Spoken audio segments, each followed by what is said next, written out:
할렐루야, 반갑습니다. 오늘 이 강의를 들으시는 사랑하는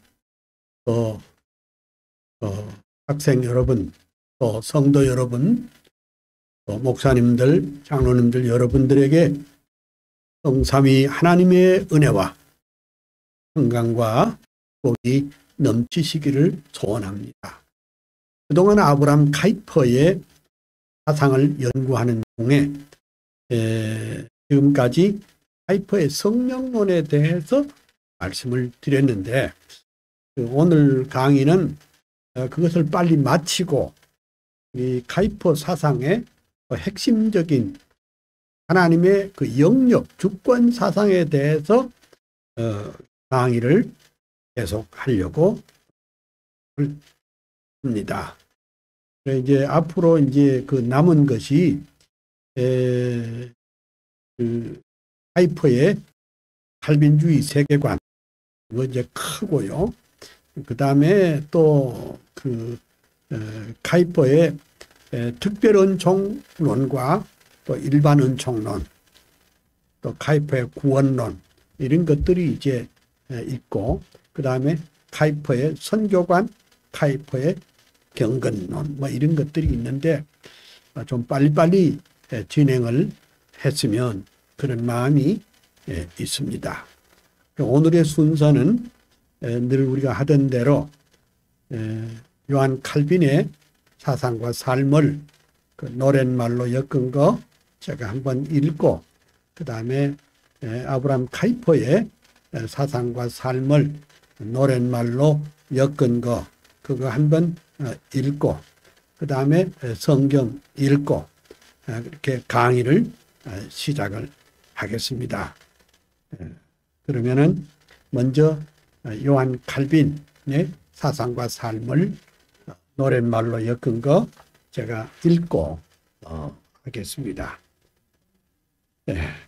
요한 칼빈, 불란서의 동북쪽에 노아연의 오랜 도시, 가톨릭의 집안에서 영명하게 태어나서 천재적인 어학실력 독서광의 칼빈 청년, 헬라어와 히브리어, 라틴어에 귀재되고 하나님의 말씀 안에 온전하게 붙들려 교부신학 인문학에 완전하게 통달하고 27 성경으로 기독교에 강요 쓰고 개혁신학, 개혁교회 주춧돌을 세웠도다. 제네바의 생피엘의 개혁교회 목사되어 27년 세월 동안 말씀 목회 진리 수호, 양떼들을 사랑하는 진실하신 목회자로 위대하신 강해 설교 교회 개혁 선봉되다. 꿈에 그린 제네바의 아카데미 세우시고 경건으로 학문으로 인물들을 키워내어 주의 교회 개혁하고 제네바를 바꾸어서 성경 중심 운동으로 새 세계를 만들었다. 병약하신 육체에다 종합병원 요한 칼빈, 이단들과 자유주의 가톨릭의 공격에도 오직 성경, 오직 믿음, 오직 은혜 굳게 잡고 코람데오, 코람데오, 솔리데오 글로리아, 위대하신 목회자로 주석가로 교의학자, 설교가로 저술가로 행정가로 헌신하여 열정기도 겸손으로 주의 교회 세우시고 하나님의 주권 파수 일관하던 개혁자여 500년의 역사 따라 개혁 사상 이룩해서 그의 사상, 그의 불꽃 예수 사람 요한 칼빈, 한국교회, 개혁교회, 청교도의 신앙 따라 하나님의 말씀 중심, 교회 중심 전통이여 개혁주의 사상으로 정통교회 세우면서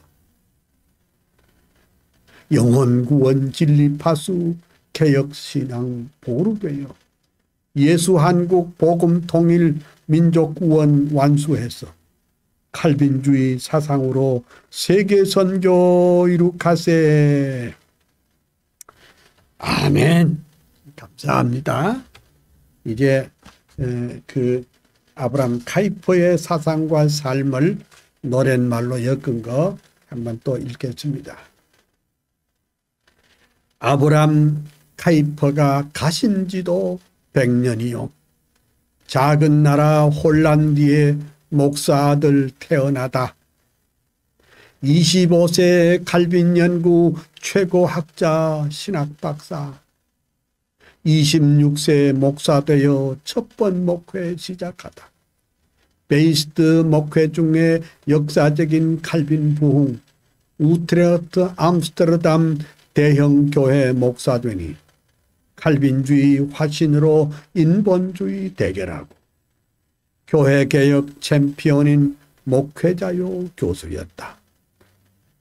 불꽃 같은 대설교자, 성령 사람, 말씀 사람, 정치가로, 당 총재로, 상원의원 수상되어 하나님의 주권 중심 나라 위에 동분서주, 세상 문화 바꿔버린 작은 거인 카이퍼여, 일간지와 주간지에 50년간 편집하고 끊임없이 칼럼 쓰고 논문들을 쏟아내어 200권의 저술 남긴 위대하신 다작가여, 10개 머리 100개의 손 하나님의 일꾼이요.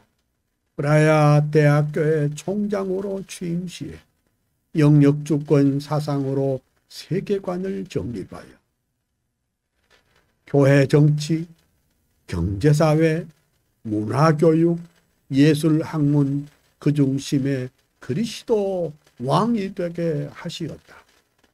솔리데오 글로리아, 오직 예수, 오직 성경, 큰 소리로 평생토록 뜨겁게도 외치더니 교회개혁, 사회개혁, 정치개혁, 문화개혁, 칼빈주의 부흥시킨 대학자인 카이퍼여, 한국교회 모든 목사, 모든 장로, 성도들아, 카이퍼의 칼빈주의 영역주권 사상 받아 이원론적 세계관과 번영주의 그만두고 예수 한국 복음 통일 말씀으로 이룩하세. 자유주의, 인본주의, 합리주의 대결에서 칼빈주의 부흥운동 최전방에 전사되어 한국교회, 한국사회에 새로운 꿈 심어주고 카이퍼의 칼빈주의 더욱 불타 오르리라. 아멘. 감사합니다. 그 다음에 이제 고린도전서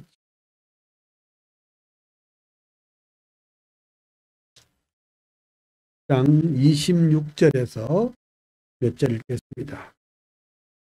형제들아, 너희를 부르심을 보라.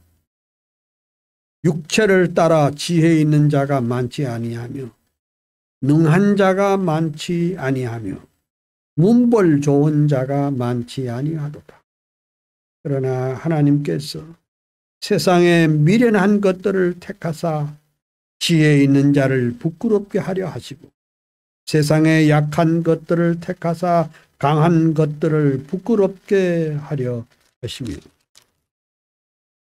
하나님께서 세상에 선한 것들과 멸시받는 것들과 없는 것들을 택하사 있는 것들을 폐하려 하시나니 이는 아무 육체라도 하나님 앞에서 자랑하지 못하게 하려 하심이라.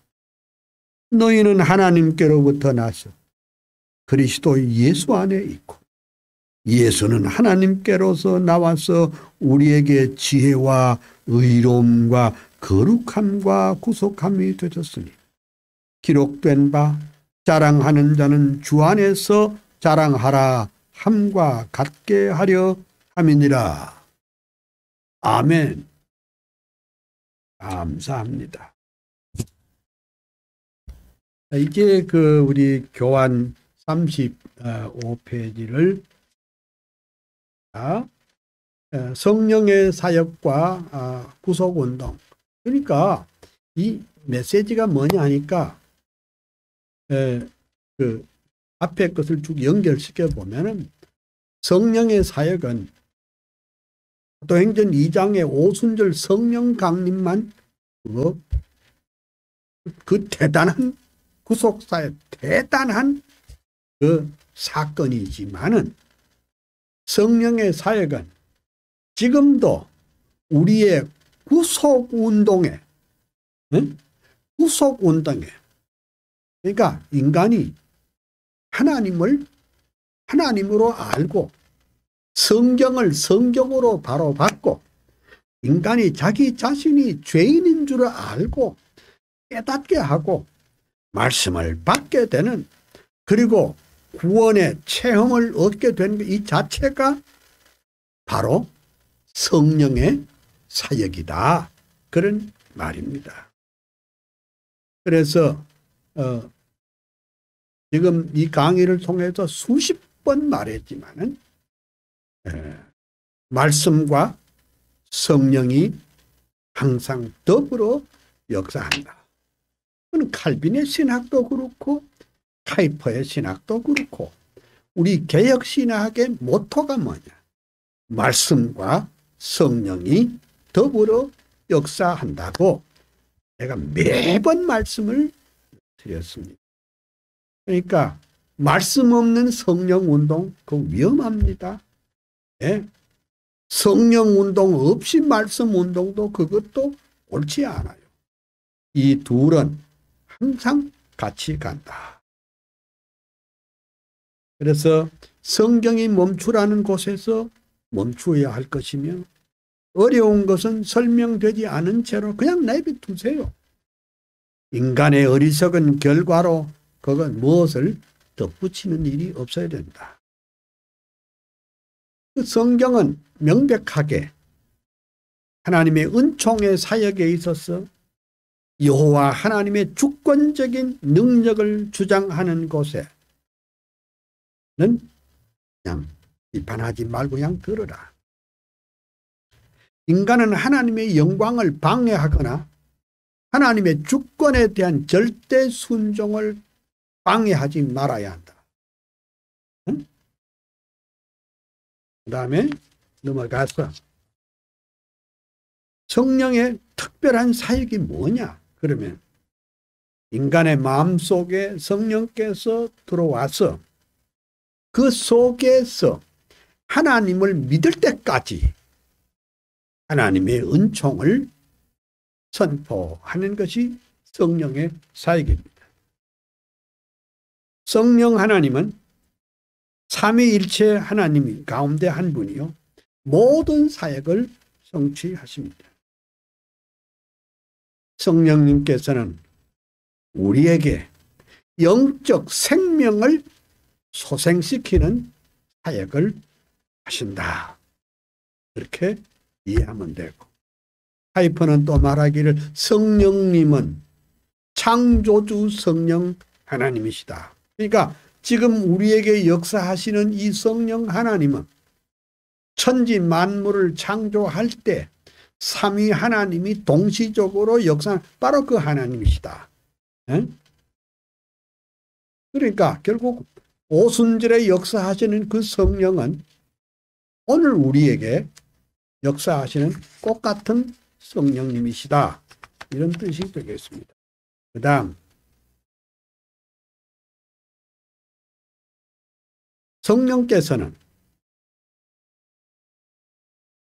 그리스도의 사역을 취하여 항상 예수 그리스도를 영광스럽게 한다. 그리 말했습니다. 성령에 의지하지 않고는 우리는 인자이신 그리스도에게 갈 수가 없다. 즉 성경에 의하지 않고는 성령에 의하지 않고는 그리스도에게 갈 수가 없다.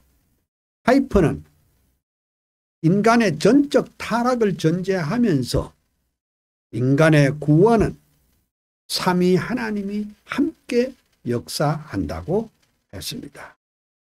그러니까 사실은요, 인간의 전적 타락을 깨우치게 되는 것도 성령께서 역사하여 된다 이 말입니다.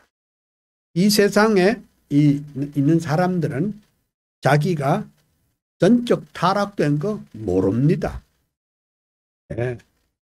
그저 인간은 무슨 윤리나 도덕적인 어떤 완성을 통해서 구원을 얻는다 이따위 생각을 하는데, 인간은 하나님 앞에서 죄인이라는 거, 하나님 앞에서 전적 타락한 것을 꼭 깨닫는 것도 성령의 사역이 없으면 안 되고 하나님의 말씀의 사역이 없으면 안 된다.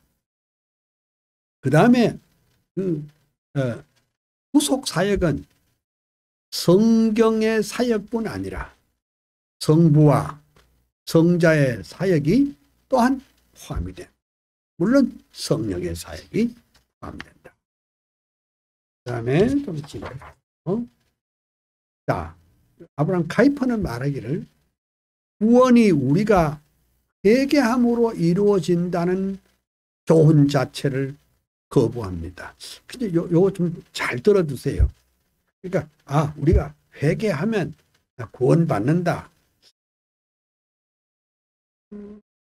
이게 잘못 말하면요, 구원은 내가 결정한다. 이렇게 되면 안 되잖아요. 여러분 어떻게 생각하세요? 응? 응? 그러니까 구원 여부는 내가 회개하느냐 회개하지 않느냐에 딸렸다. 이렇게 생각하면은, 딱 잘못하면은 구원은 내 하기 나름이다. 내가 회개하면 구원받고 내가 회개 안 하면 구원 못 받는다. 이런 식으로 되기 쉽다 이 말이죠. 근데 여기 밑줄 쫙 그었죠.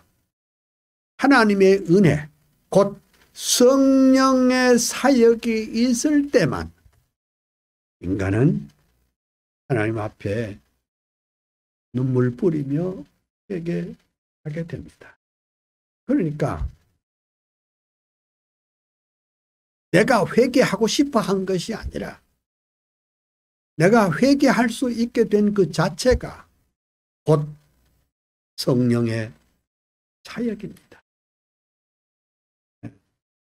그러니까 우리 개혁신학의 핵심은 전적으로 인간의 의나 공로를 배제하고 처음부터 마지막까지 결국은 하나님의 은혜의 사역이고 곧 성령의 사역이 있을 때만 하나님께 더 가까이 갈 수 있게 하는 줄 있습니다.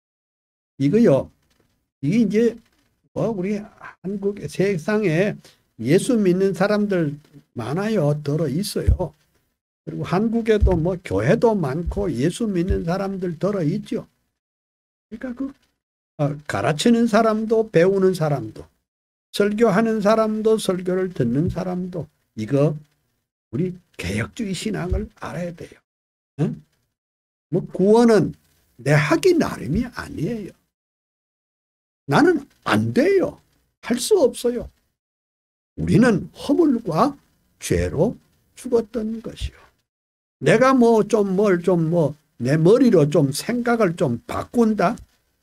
내 습관을 좀 바꾼다. 이래 가지고 되는 거 아니에요. 그것이 아니라 하나님이 우리에게 은혜를. 자, 은혜가 뭐예요? 은혜가 뭐예요? 응? 그 값없이 받는 게 은혜입니다. 값없이. 제가 어저께 그라티아, 헬란 말로는 카리스. 응? 그러니까 하나님 앞에 내놓을 만한 아무런 건덕지가 없지만은 누가 예수 그리스도께서 우리의 죄값을 페이했어요. 지불해주고. 그럼 우리가 뭐예요? 공짜입니다. 그래서 우리가 흔히 믿음으로 구원 얻는다. 그 말 맞지만은 그 믿음도 내 것이 아니라 그것도 하나님의 은혜인 줄 믿습니다. 그러면 그 박형용 박사께서는 믿음을 뭘 어떻게 설명했느냐? 그러니까 하나님의 이게 하나님의 은혜예요. 하나님의 은혜면 하나님의 은혜를 이렇게 딱 이렇게 받잖아요. 받는 손과 같다. 아니 하나님의 그 거저 주시는 은혜를 손은 벌려야 될 것 아니야. 그죠? 손 벌리는 게 그게 믿음이야. 응? 그러니까 믿음으로 말미암아 구원 얻는 것도 내가 가진 믿음 때문에 구원받는 것이 아니라 하나님께서 이미 완전하게 퍼펙트하게 만들어 놓으신 그 구원의 은혜를 손 벌리는 정도로 응? 이렇게 벌린 그것이 믿음이라. 응? 그래서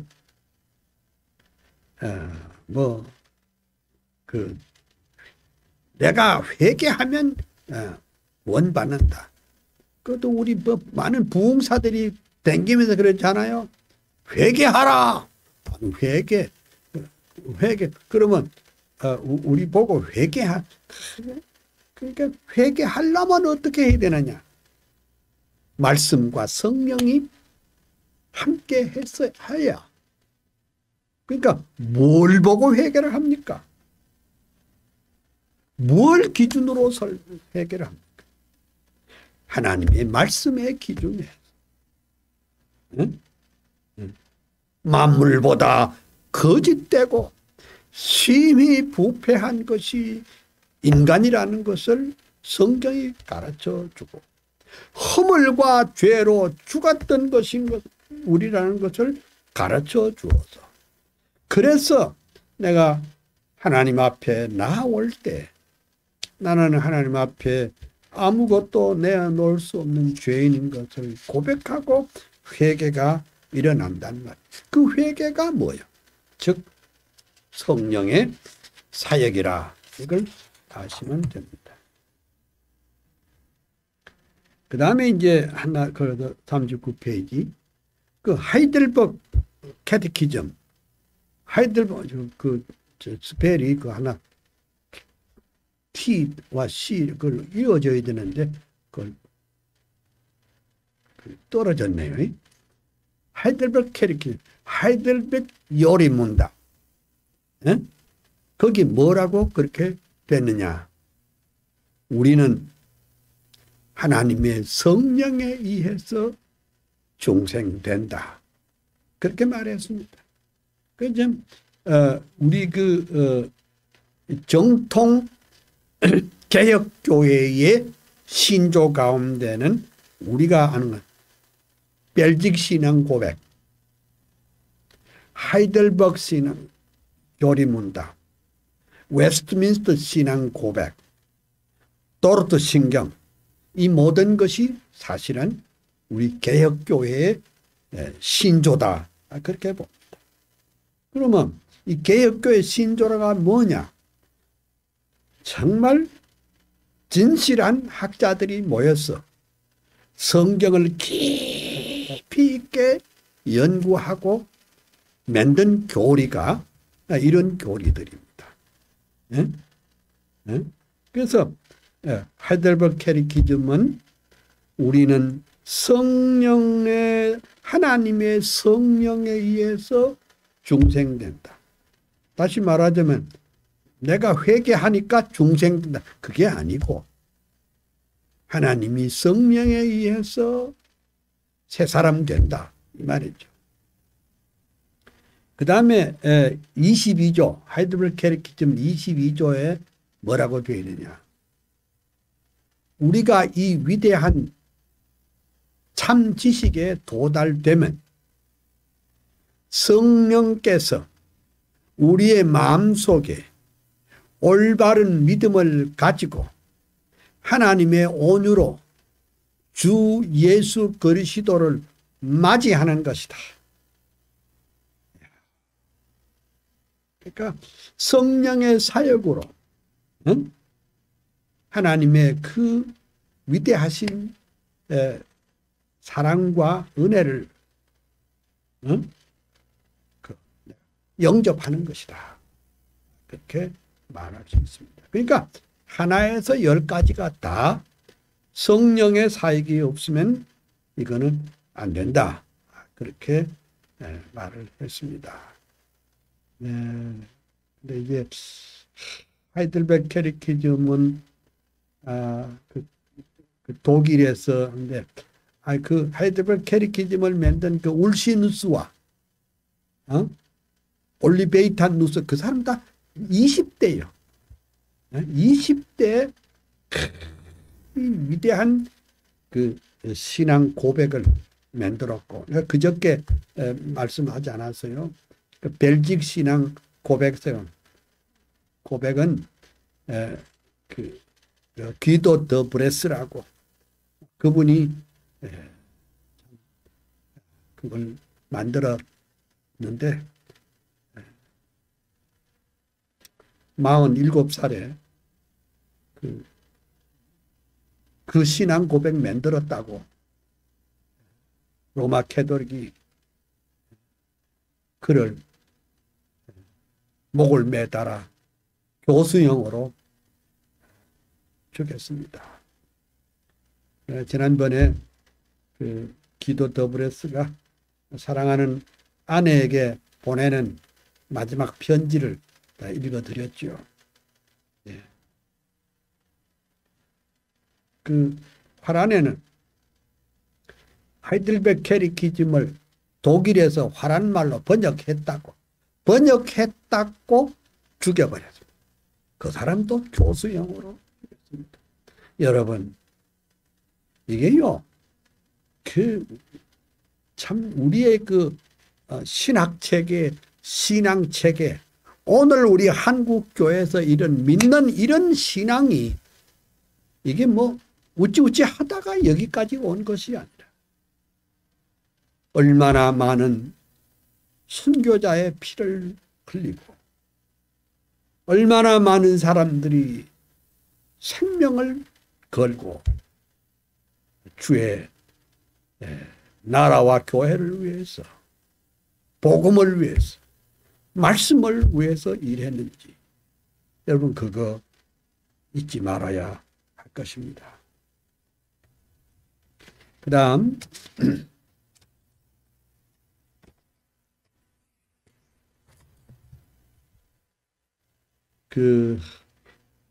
영원토록 성령님은 중생의 사역자요. 회개, 칭의, 성화의 모든 단계 또는 영화와 구속을 받은 자들의 축복의 사역자로 보았습니다.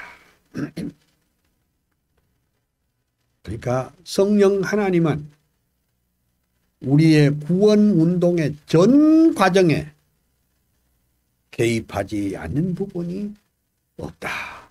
그렇게 생각했습니다.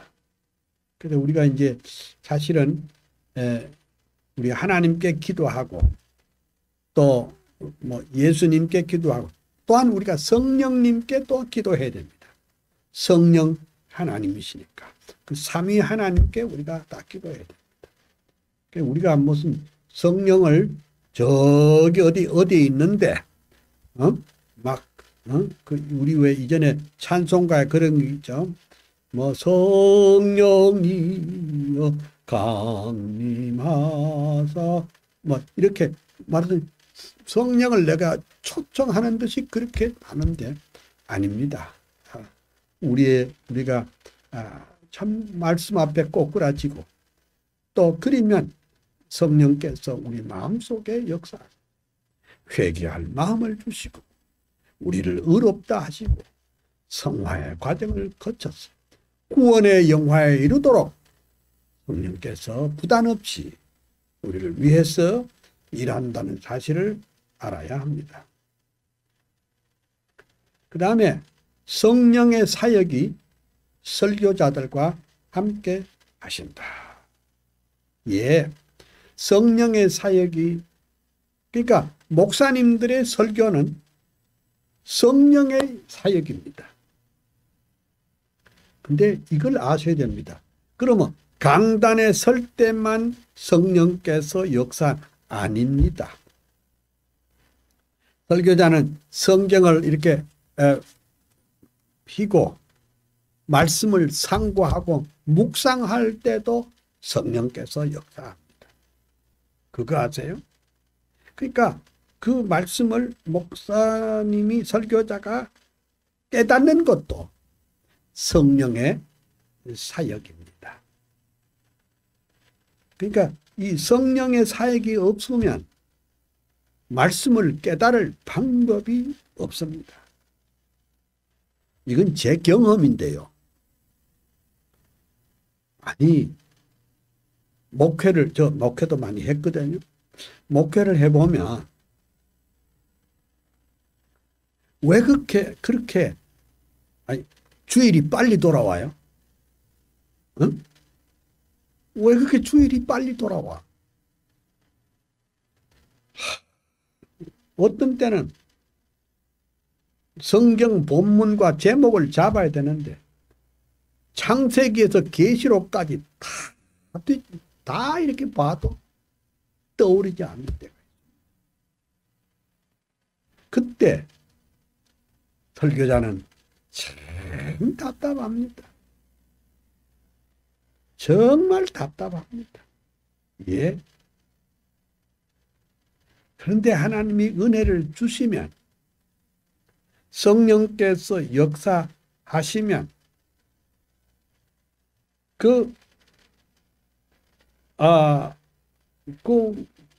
한 1절에서 한 10절까지를 읽으면 그 가운데도 설교가 2개, 3개 막 나옵니다. 응? 막 깨달음이 있고 확신에 넘치게 됩니다. 응? 그리고 성령의 사역이 설교자들과 함께 하는데 준비 과정에도 성령의 사역이 있고 말씀을 증거할 때도 성령의 사역이 있습니다. 이거 이제 모든 설교자가 똑같지만은 제 경우도 보면은 저는 평생 이제 교수 노릇을 했잖아요. 그 교수 노릇도 하면서도 또 주일 강단을 시켰잖아요. 또 뭐 그냥 교수만 하는 것이 아니라 여기저기 특강이나 또 부흥회를 또 인도를 했잖아요. 또 인간인지라 뭐 말 그대로 파김치가 될 때가 있다. 몸을 가눌 수 없게 될 때가 있다. 그러면 강단에 겨우 이렇게 올라갑니다. 그런데 이게 웬일이죠? 거의 다 죽어가는 사람이 강단에 서면 전혀 다른 사람으로 변해버립니다. 와, 성령께서 역사하셨어. 정말 내가 준비 못한 말씀까지 생각나게 하고 힘있게 능력있게 증거해서 놀라운 역사가 일어나는 것을 전 늘 체험으로 또 그렇게 느꼈습니다. 그러니까 강단에서 내려오면 완전히 그냥 번아웃 되지만은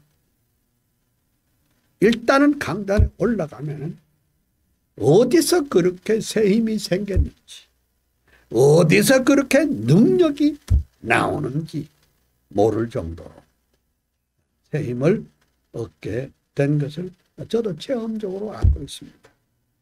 그래서 아마 카이퍼는 성령의 사역이 설교자들과 함께 하신다. 성령께서는 사역하실 때 자격을 갖추고 기름 부음 받은 자들에게 함께 해서 그 설교가 능력이 있도록 하신다. 그렇죠. 기름 부음 받은 자들이라는 것은 안수 받은 사람을 말합니다.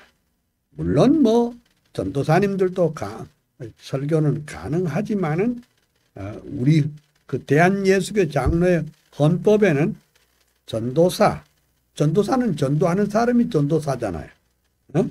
그 다음에 강도사란 말은 뭔 소리냐? 설교할 수 있는 라이센스를 받았다 이 말이에요. 그 다음에 목사는 성부와 성자와 성령 이름으로 말하자면 안수 받은 사람을 의미합니다. 그 다음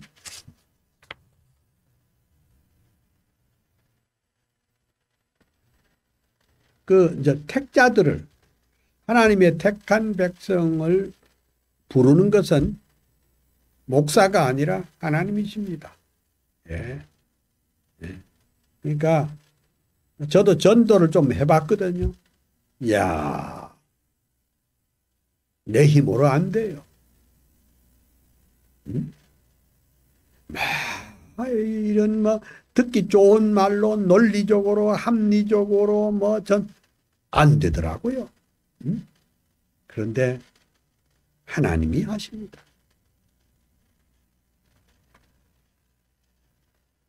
이미 제가 말씀드렸지만은 목사의 설교에서 성령의 사역이 있을 때 그 설교는 진정으로 역사가 일어납니다. 근데 설교자가 설교할 때 성령의 사역이 임하는지 안 임하는지는 청중들이 다 알아요. 청중들이 다 알아요. 그래서 그 설교는 진정으로 큰 역사를 일으키게 되는 것입니다. 그러니까 우리가 요새 우리가 대면 예배를 못하고 다 비대면 하잖아요. 지금 우리가 우리 한국교회가 이제 비대면에 아주 익숙해져 가지고 이제는 다 이게 텔레비전 화면을 보고 이렇게 근데 그 화면 보는 거하고 실제로 얼굴과 얼굴을 마주 대면하는 거하고는 차이가 많습니다. 네? 이건 임시방편이요. 네?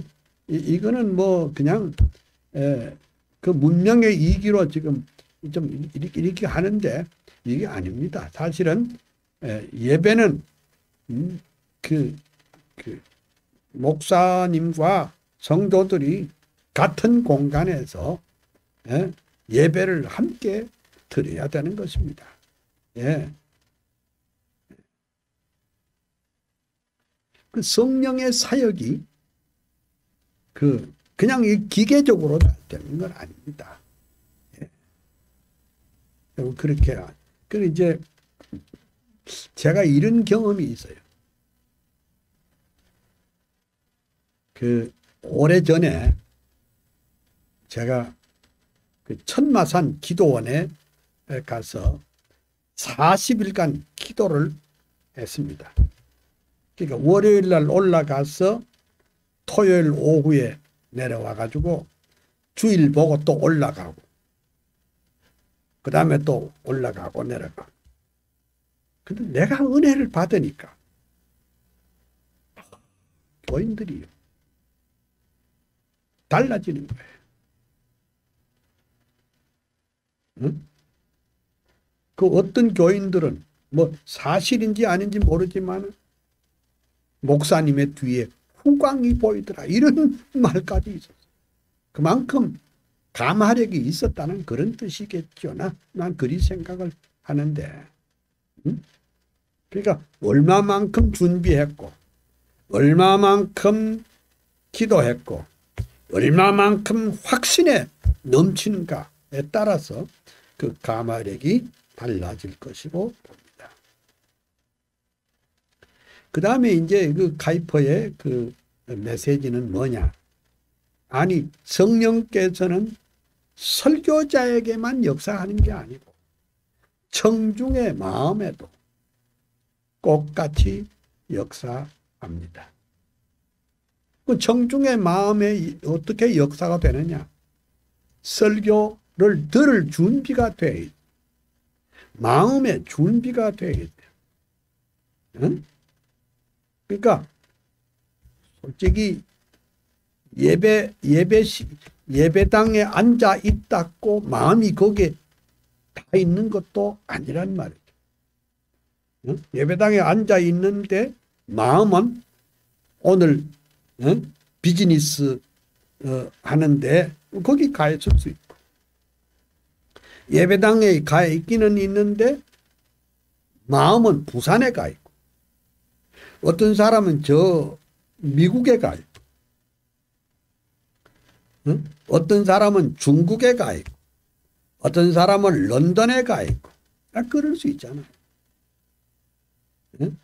그리고 또 이게 시간을 잘 못 맞춰가지고 예배 시작한 지 5분 후에 그냥 허겁지겁 숨을 그냥 가쁘게 몰아쉬면서 그렇게 예배 참석합니다.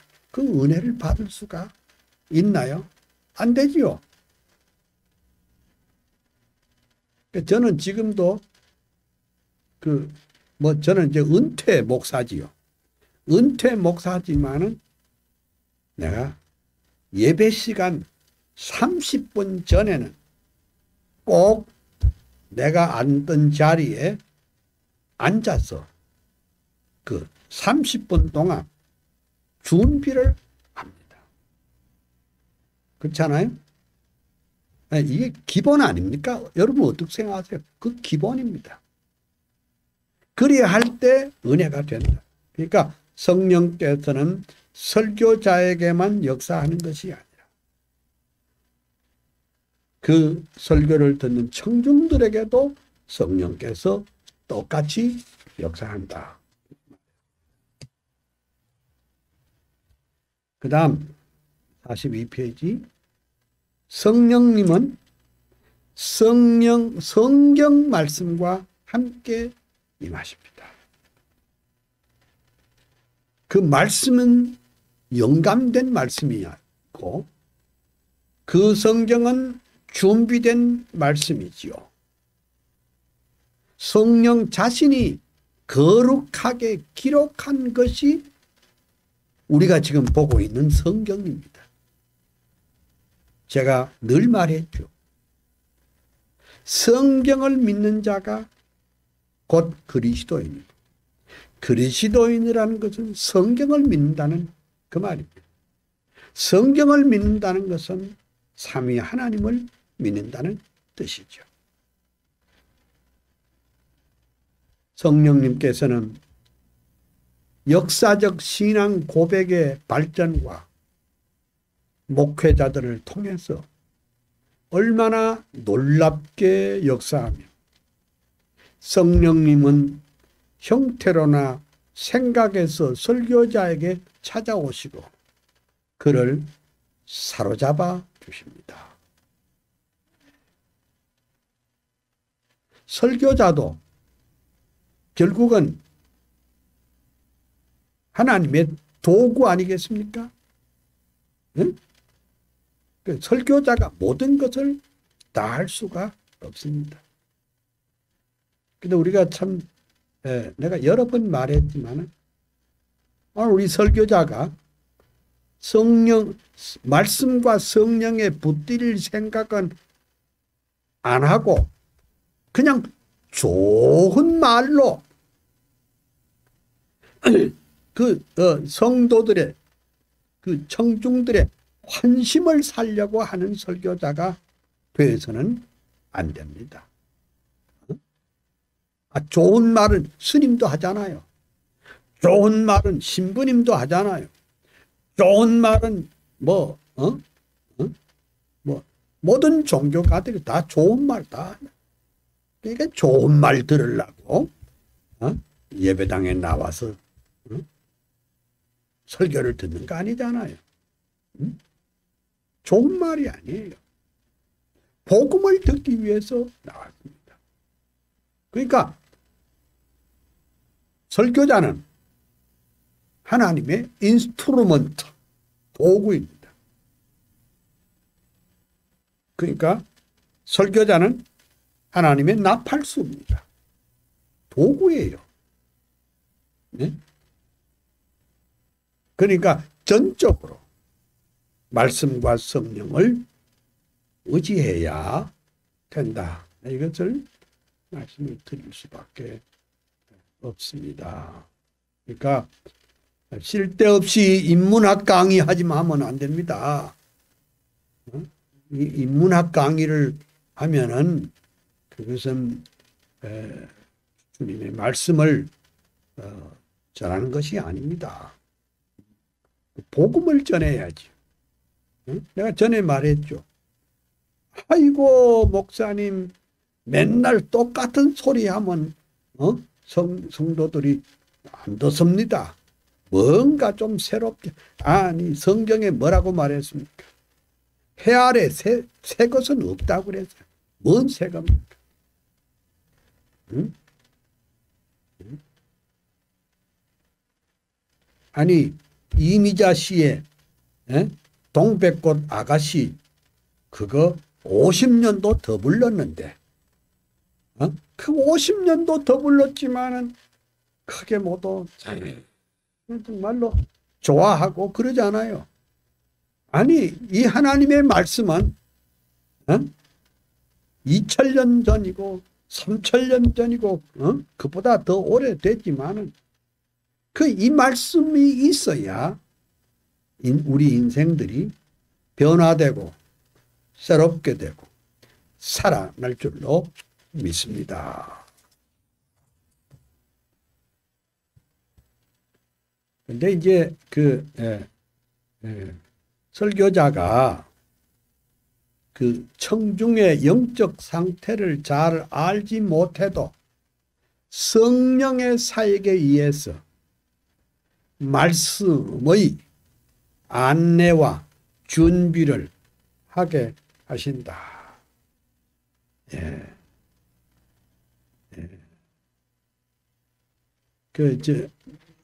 보세요. 이게 좀 부족해도 내가 이런 체험이 하나 있어요. 내가 이 총신대 교수로 있을 때 한 30년 전 일인데 이전에 그 구강당은 밖에서 안을 들여다 볼 수도 없어요. 근데 제가 참 강의를 힘있게 했는데 그 청소부 아줌마가 강의를 듣고 변하여 새 사람 돼서 신학교에 가서 전도사가 됐습니다. 나도 몰랐어. 나도 몰랐는데 어느 잡지에 그때 상황을 기록으로 남겨뒀어서 제가 늦게 알았어요. 그래서 제가 이걸 뭐라고 그러냐.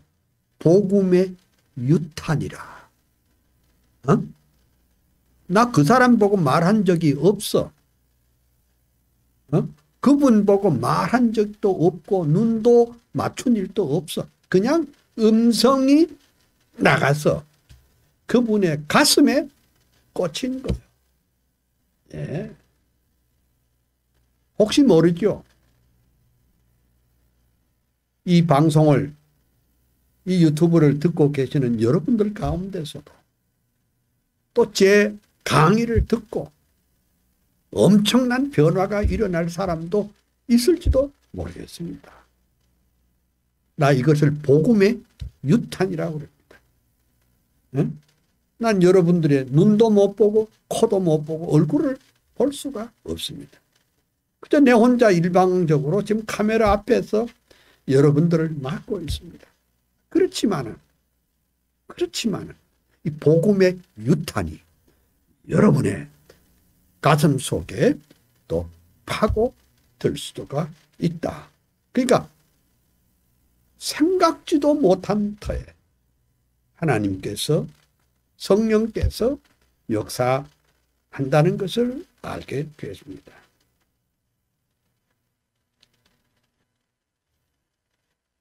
이미 말씀드렸지만은 성령 설교자에게 임하신 성령께서는 청중에게도 같은 방법으로 역사하십니다.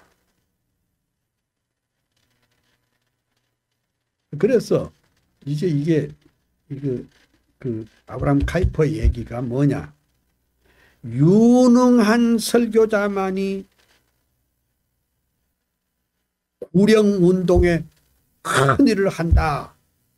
이런 선입관념은 버려라. 예? 뭐, 그런 거 있죠. 요새 어떤 분의 설교를 보면 너무너무 재밌고 웃기는 거 있죠. 어? 코미디언보다도 더 웃기는 그런 설교도 있어요. 뭐 수만 명을 수천 명을 몰고 다니면서 그냥 뭐 아주 코미디언처럼 그렇게. 그런데 그 설교자로서 참 대단한 사람입니다. 하지만은 카이퍼 얘기는 꼭 그런 사람만이 구령운동에 큰일을 한다. 그런 것은 옳지 않다. 말입니다. 네? 비록 부족한 연약한 교회 목사라도 복음을 순정하게 진실하게 증거하고 성령께서 역사하신다면 거기에 구령운동이 일어난다. 이렇게 볼 수가 있습니다. 저 중국의 중국 출신의 유명한 철학자 림어당이라는 분이 있었습니다. 림어당은 미국에 살면서 아마 대학자지요. 근데 그분이 예수를 안 믿다가 하도 부인이 여보 오늘은 내가 조그마한 교회 시골 교회 가서 예배할 테니 당신 가십시다.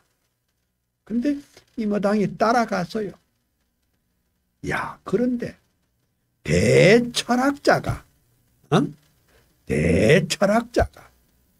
그 시골 조그마한 교회 목사님의 설교를 들었는데 그 설교가 너무너무 복음적인 설교가 돼서 이마당이 다시 돌아서서 참 그리스도인이 됐다는 글을 제가 읽어본 적이 있습니다.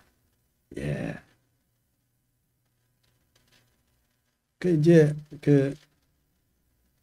이 세상은 환난 중에 있는 사람들도 많고 또 어려운 가운데 있는 사람도 많지만은 그것을 인위적으로 뭘 위로하고 뭐 축복하고 그렇게 하려고 하지 말고 성경에 있는 복음 그대로를 잘 증거한다면 역사가 일어날 것입니다. 제가 오래전에 중국 북경에 갔거든요. 북경에 갔는데 거기 삼자교회 예배가 있어서 갔는데 수요 예배인데 그 목사님의 설교가 너무 진지하고 성경대로이고 복음적이고 그리고 성경을 강의하는 설교를 하더라고요.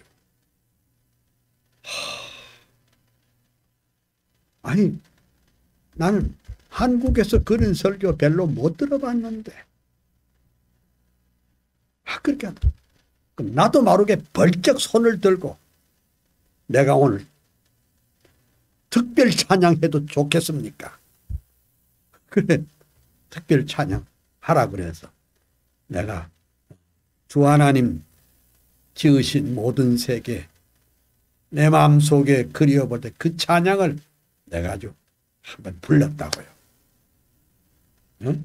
내가 이게 감동받은 것을 내가 표현할 길이 그것밖에 없어. 그렇게 되죠. 여러분, 교회는 화려한 대리석, 건물, 벽돌만 중요한 것이 아니라 집이, 예배당이 중요한 것이 아니라 그 예배당에서 하는 메시지가 성령으로 말미암은 거냐, 성경으로 말미암은 거냐, 그것이 중요할 것입니다. 그래서 맨 끝에서 세 번째 줄 보면, 그러므로 설교자가 늘 조심해야 할 것이 뭐냐? 그 사람 유능한 설교자다. 딱 그 사람 참 탁월한 설교자다. 딱 그분 참 은혜가 풍성한 설교자라. 이런 칭찬을 조심하라. 그렇게 말해줍니다.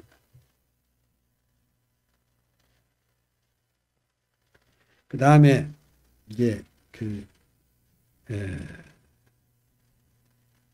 성령께서 하신 일을 마치 설교자가 자기가 한 것처럼 칭찬과 영광을 받는 것은 합당치 않다. 카이퍼는 그리 말해서 맞습니다. 맞고요. 응? 응? 그러니까 우리는 도구일 뿐이고 우리는 그냥 납할 수 있고, 응? 응? 아까는 피아노를 이렇게 여기 건반이 있으면 내가 도자를 치면 도에 그 음성이 나오고 레를 치면 레가 나오듯이 우리는 그냥 도구에 불과합니다. 그 연주는 누가 하냐? 성령께서 하는 겁니다.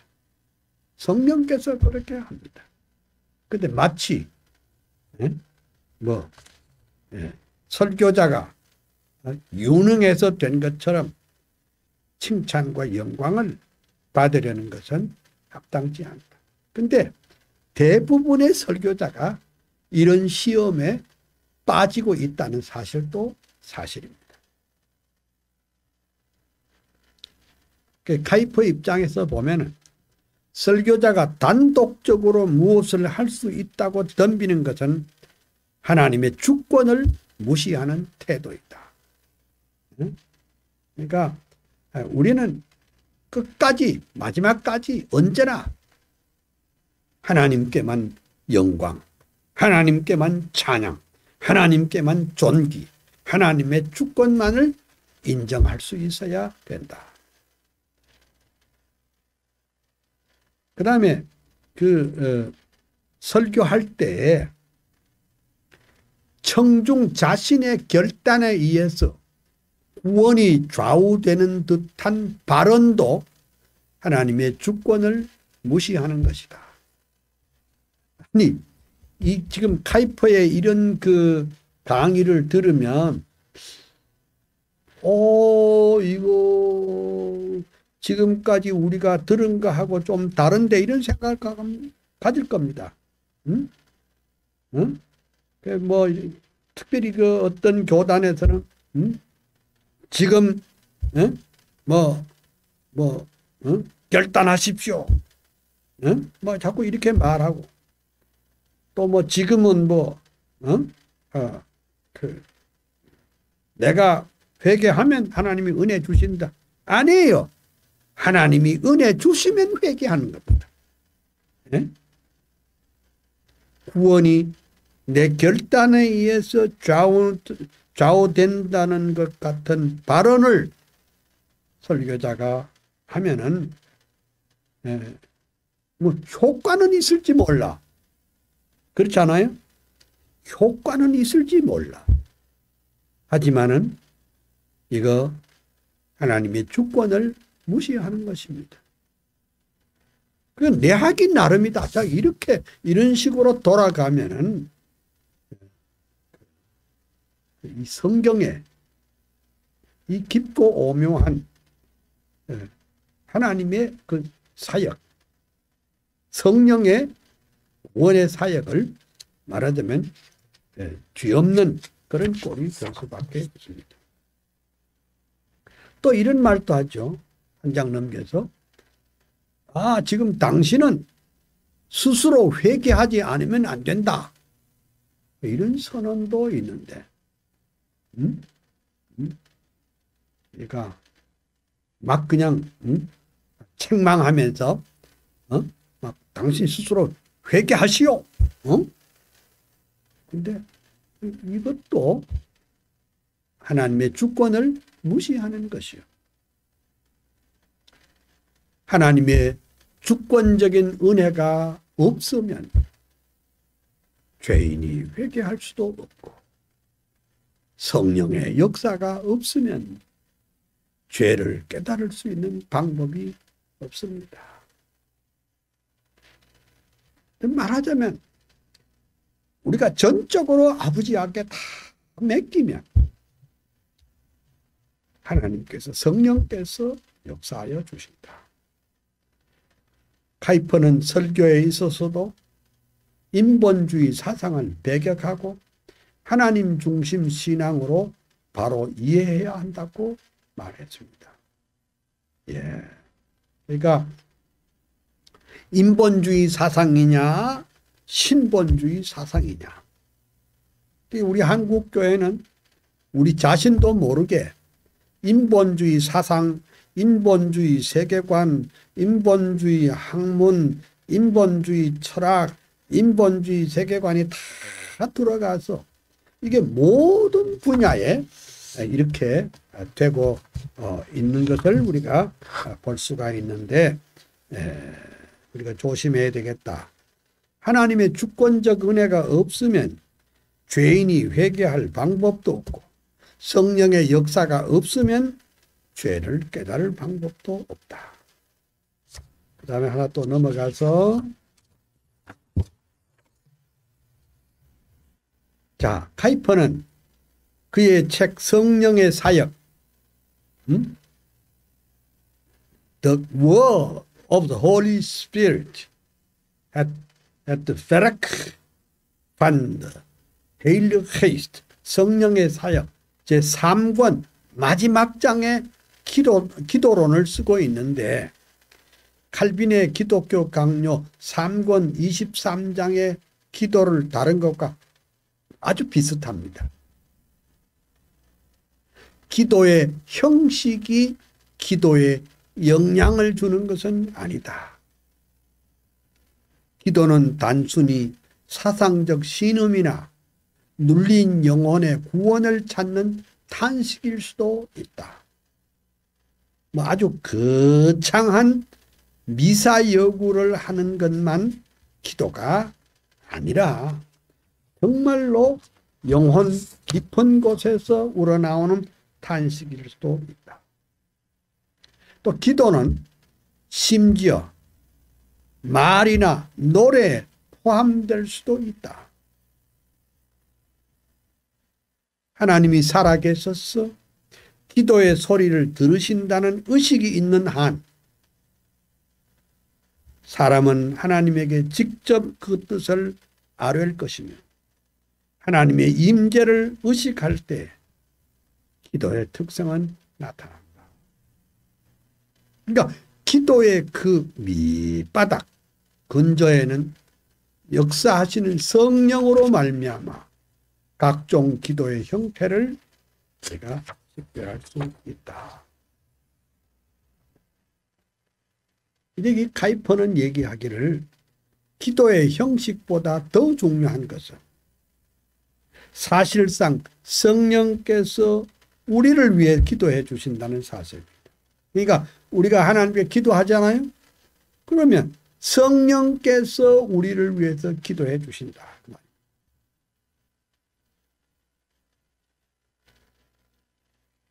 그럼 왜 우리가 기도해야 되느냐? 우리 인간 존재가 벌써 이마고 데이, 즉 하나님의 형상을 따라 지음받았다는 사실에 근거합니다. 인간은 본래 영적인 존재이니만큼 인간의 기도 생활에 대해서도 인간의 창조 사역에 나타났던 성령의 사역이 있어야 우리가 기도할 수가 있습니다. 하나님은 우리 인간을 기도할 수 있도록 창조했습니다. 인간이 창조 때 성령님이 함께 했으므로 기도에도 성령님께서 함께 해 주셔야 바른 기도를 할 수 있습니다. 기도는 기도하려는 의지에서 나온 것이라기보다도 삼위 하나님이 우리에게 기도하도록 하셨습니다. 우리가 보기에 저급한 기도, 연약한 기도도 성령께서 함께 하신다면 하늘의 보좌를 움직일 수가 있습니다. 이것이 기도의 위력인데, 기도가 위대한 것은 성령님께서 우리와 함께 기도하는 것입니다. 그러니까 성령님이 우리를 떠나시면 우리의 신앙, 우리의 사랑, 기도 생활이 사실상 절름발이가 됩니다. 성령님은 컴포터, 보혜사이므로 우리의 연약과 부족을 아시고 우리를 살피시고 우리의 기도를 도우십니다. 아멘. 자, 여기까지 우리가 그 아브라함 카이퍼의 성령론을 마쳤습니다. 여러분 어때요? 네? 그 이번 기회에 뭐 여러분 조직신학에서 이미 성령론을 다 내가 배운 줄로 내가 다 봤어요.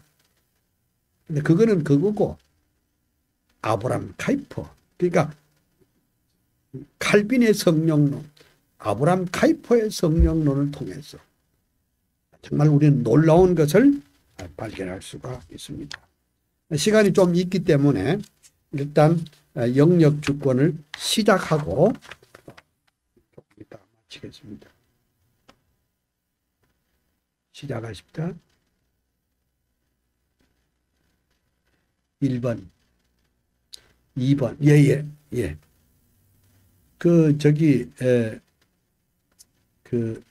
이제 카이퍼의 사상의 그 핵심적인 사상 가운데 하나가 영역 주권이라는 것입니다. 이건 이제 우리가 이전에 잘 몰랐던 것인데 1880년에 그 카이퍼가 그 화란 브라야 대학교의 그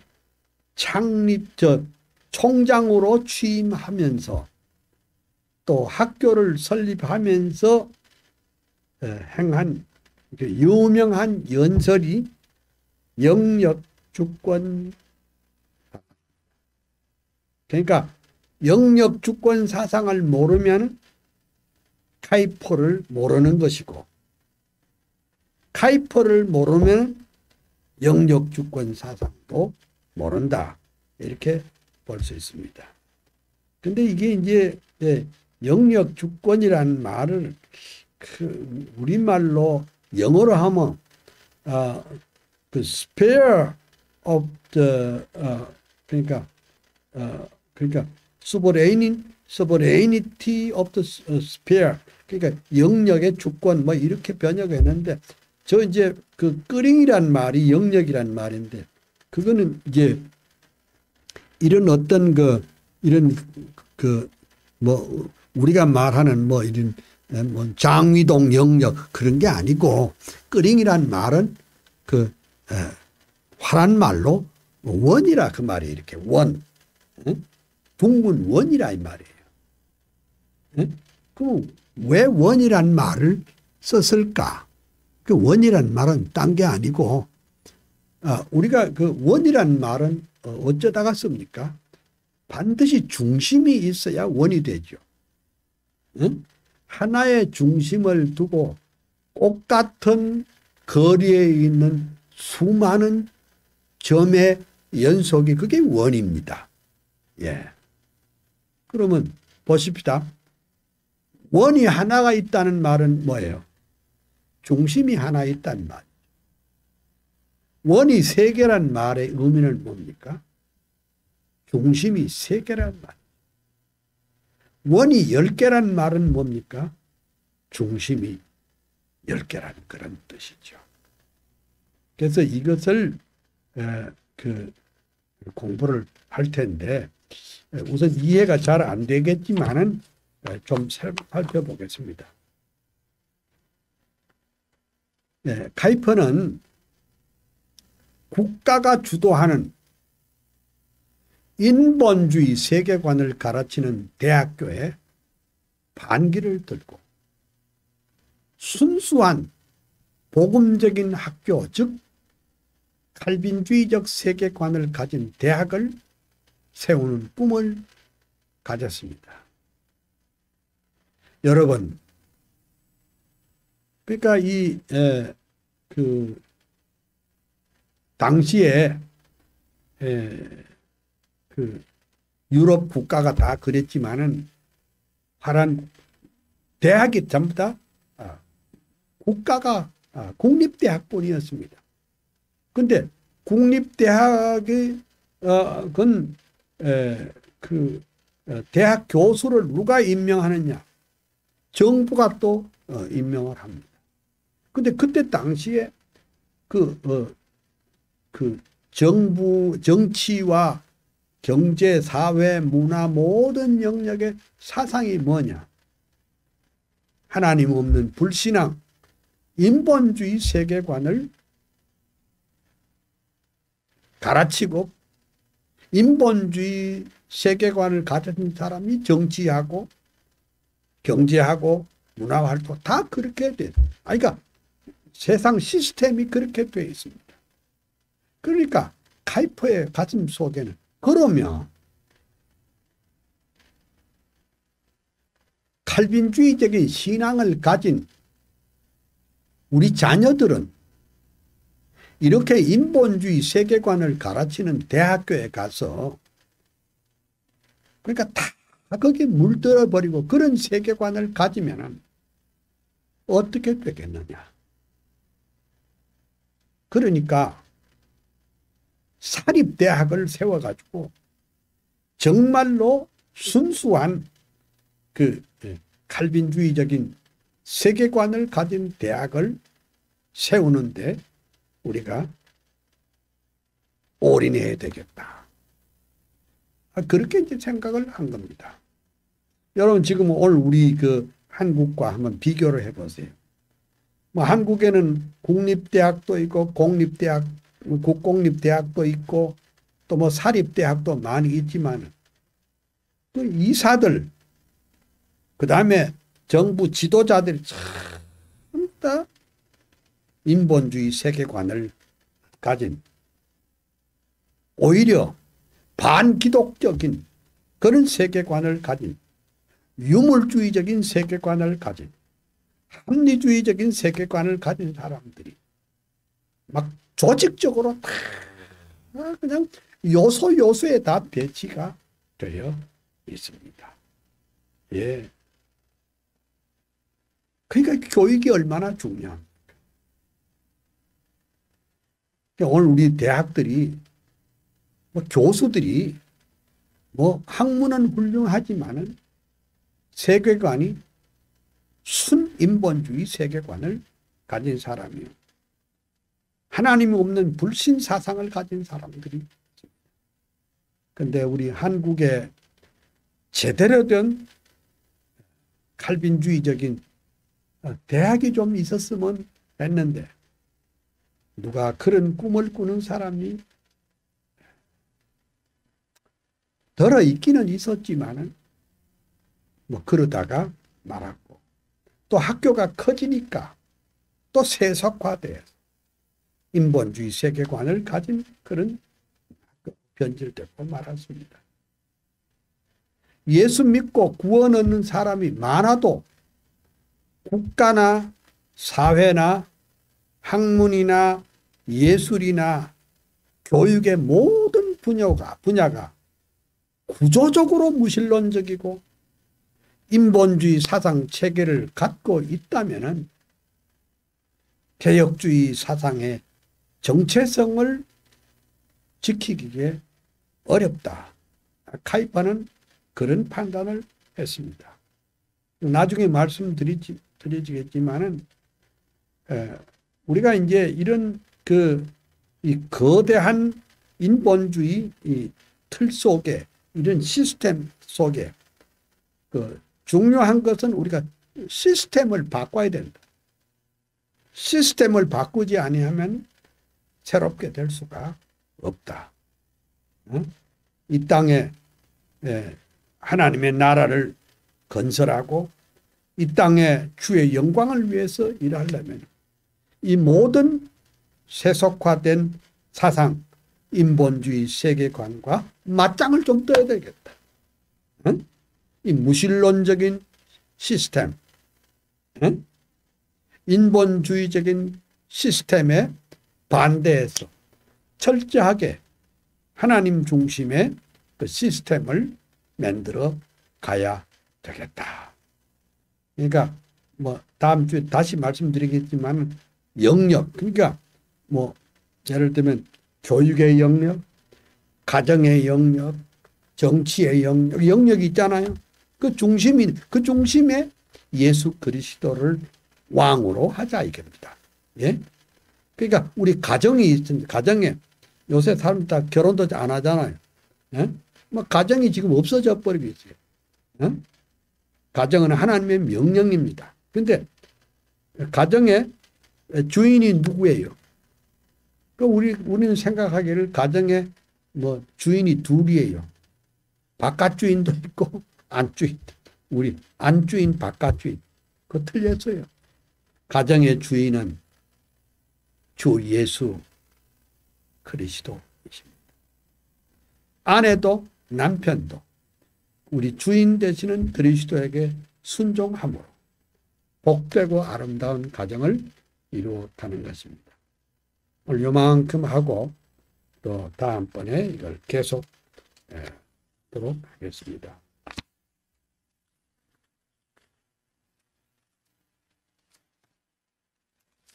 기도하겠습니다. 할렐루야. 하나님의 큰 은혜 축복을 감사합니다.